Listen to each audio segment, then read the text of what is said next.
Hey guys, Vesper here, and we got some more Giruti Gia Iguzado news for today. Not exactly today, but in the last few days there has been some tweets basically from Arxis, and it's all in Japanese, so this is translated not by me, so I can't tell you if this is exactly translated correctly. But anyways, over the past few days, Arxis has been tweeting some tidbit information about the console version of Giruti Gia Iguzado, and I thought I would share it with you guys. So the first thing we have here is they tweeted that players will have access to an R code, and this will give you information such as your wins, your losses, and things like that. And basically it's just like a player card, so to speak. And I don't know if you'll be able to view that information online, but you'll definitely be able to view it in the game. I guess it's just a convenient way to see somebody's stats in game. The second thing is that the XR DLC, so whether it being characters or whatever, is going to be a cross-buy feature.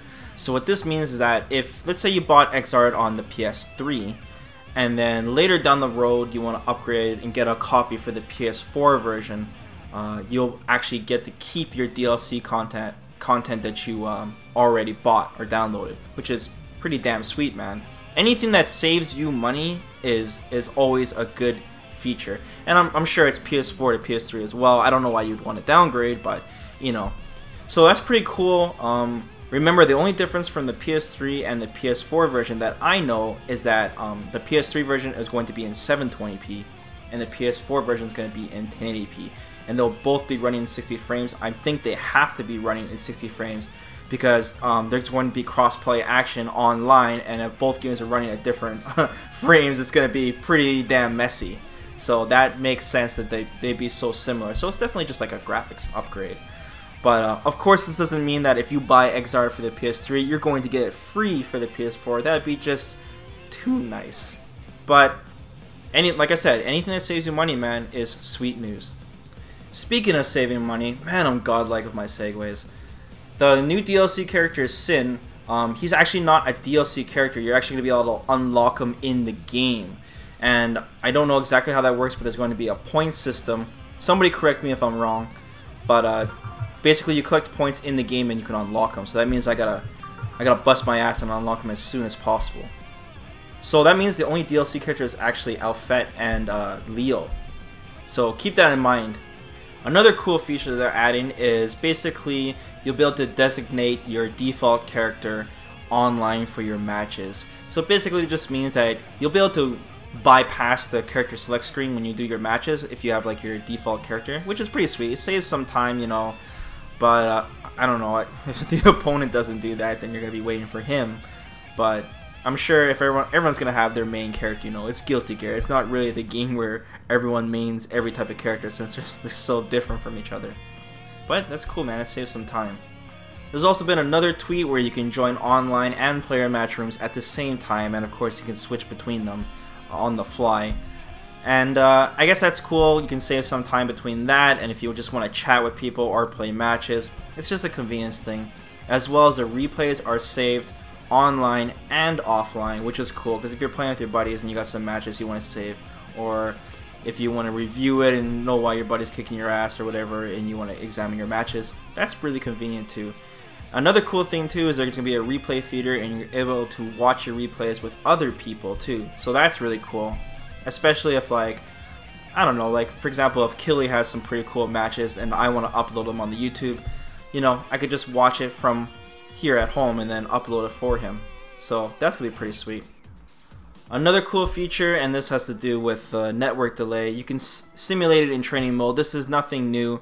You can simulate it from 1 to 20 frames. Like, this feature, I guess it's cool for some people that want to simulate lag, but for me it doesn't really make sense. It's kind of like preparing for the worst, you know? Instead of making people used to your lag, just get rid of the lag. But anyways, on this topic of lag, in Giruti Gia Iguzado, you're actually going to be able to see the lag in real time in your matches, and it's going to be measured in frames. You can't see it when you're spectating, just people playing the match. But this is a really cool feature, because when you're playing your match, you're going to see exactly how much lag there's going to be as you're playing your match. So let's say there's like a 3-frame lag, and if it goes any higher than that, you're like, oh boy, this is going to be laggy. Another thing too is this, it's another way to like show an excuse for yourself, because you know a lot of people like to bitch, oh, this is laggy, this is the lag, and you can actually see it on your screen if the guy is, you know, just lying or not, or if he's just making an excuse. So that's pretty cool.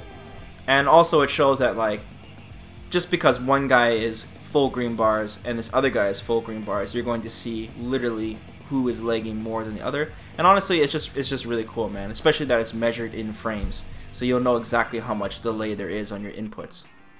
So yeah, that was just some quick news for you guys. It was tweeted, so it's kind of hard to find, so I thought I would mention it. Don't forget that the game is going to be released on Japanese PSN on December 4th, and it's going to be released in North America on December 16th. Also, I think you can pre-download it as soon as tomorrow, I think. You can download on the Japanese PSN if you want to pre-download it. The differences between the Japanese and the North American one, I'm not sure if you can switch the languages. Hopefully you do.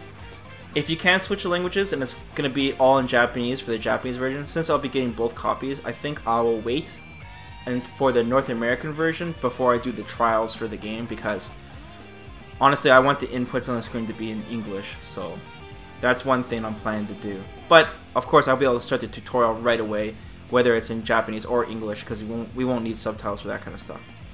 Huge shoutouts to Circuit for translating all this stuff from the tweets on Dustloop forums. Thanks a lot, buddy. You're the shit. Anyways, guys, enjoy the rest of your week. Take care, and I will see you guys next time.